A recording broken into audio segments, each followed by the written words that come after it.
2024 წლის 28 ნოემბერს ირაკლი კობახიძემ გვამცნო, რომ საქართველომ შეაჩერა ევროკავშირთან მოლაპარაკებების გახსნის საკითხი. ანუ საქართველოს ევროინტეგრაცია შეჩერებულია 2028 წლის ბოლომდე. ასე დაიწყო.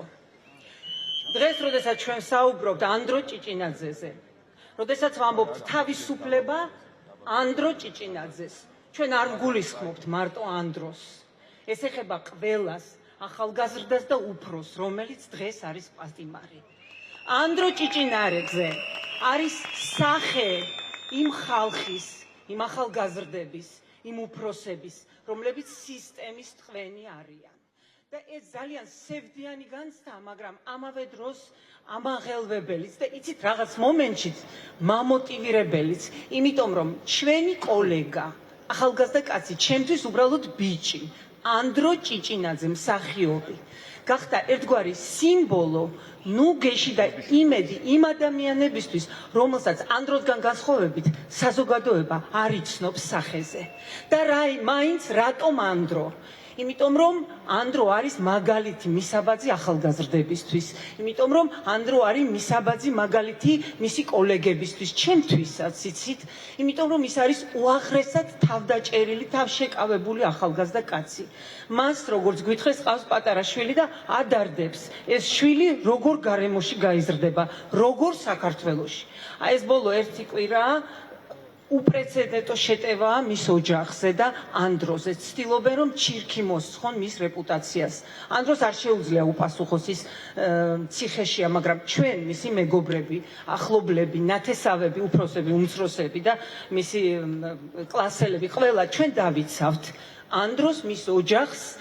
ჩირქს არ მოვაცხებინებთ, მის ავტორიტეტს არ შევალახინებთ, ჩვენ ვიტყვით სიმართლეს. ხოლო რაც შეეხება ანდროს, მას საკმაოდ ტკივილი აქვს თავის ცხოვრებაში გამოვლილი და ის ამ ტკივილსაც მოერევა. 2024 წლის 28 ნოემბერს ირაკლი კობახიძემ გვამცნო, რომ საქართველოს ევროინტეგრაცია შეჩერებულია 2028 წლის ბოლომდე და ამით დაიწყო. 10,000-ობით ახალგაზრდა გამოვიდა ქუჩაში. იხლა ისინი დგანან, რეპრესიებს უძლებენ და თავის სიმართლეს იცავენ და ეს იცით ვინ არიან?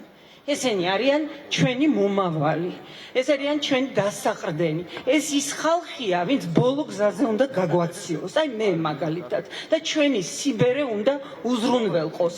ესენი არიან მომავალი ექიმები, მასწავლებლები, სამართალდამცავები, მომავალი აღარ ვიცი რა ჩამოვთვალო და ეს ხალხი, ეს ახალგაზრდობა და იმის მაგივრად, რომ ეხლა ჩვენ ამ ბავშვებს მივცეთ დასვენების, გართობის, სწავლის, მუშაობის საშუალება, მოგზაურობის საშუალება, ისინი იძულებულები არიან, რომ აპროტესტონ რაღაცა და თან რეპრესიები იწვნიონ თავის თავზე.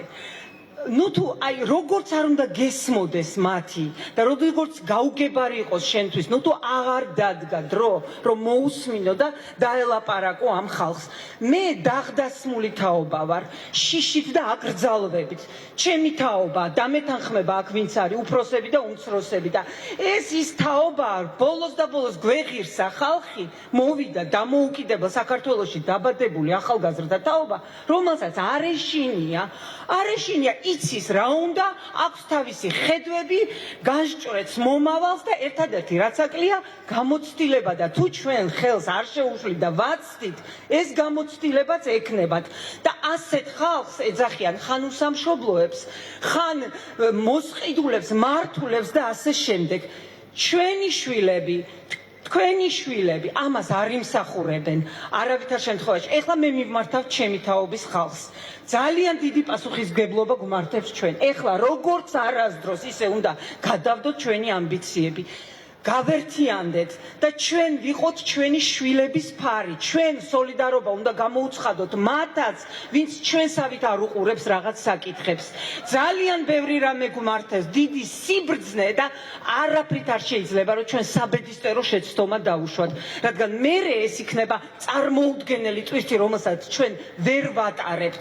ჩვენ შვილებს ფარად მინდა დაუდგე 2024 წლის 28 ნოემბერს ირაკლი კობახიძემ გვამცნო რომ საქართველოს შეწყვიტა ევროინტეგრაცია 28 წლის ბოლომდე და გუშინ წინ ჩემმა მეგობარმა ძვირფასმა ადამიანმა მაგრამ სხვა პოზიციაზე მდგომმა მითხრა რომ შენი შვილები არ იქნებოდნენ ისინი ამას არ გააკეთებდნენ და ნუ მოვიტყუებთ თავს ჩემო მეგობრებო ჩემი შვილებიც იქ არიან თქვენი შვილებიც და იმათი შვილებიც ვინც არ იზიარებს ჩვენს პოზიციას ანდროს ადგილას ყველა შეიძლება ყოფილიყო ნებისმიერი ჩვენი ახლობლის მეზობლის ნათესავის ბავშვი რომელიც აი ქუჩაში ეზოში რო იცნობ იმ ბავშვს არ მოვიტყუო თავი ჩვენ ბავშვებს აქვთ ლეგიტიმური კითხვები და ლეგიტიმური ბრაზი და ამ ბრაზს პასუხი უნდა გავცეთ და არა რაღაცა მკვდარი რობოტის მსგავსი რაღაცა ბგერები კი არ უნდა დაუპირისპიროთ ადამიანური სიტყვა ენატრებად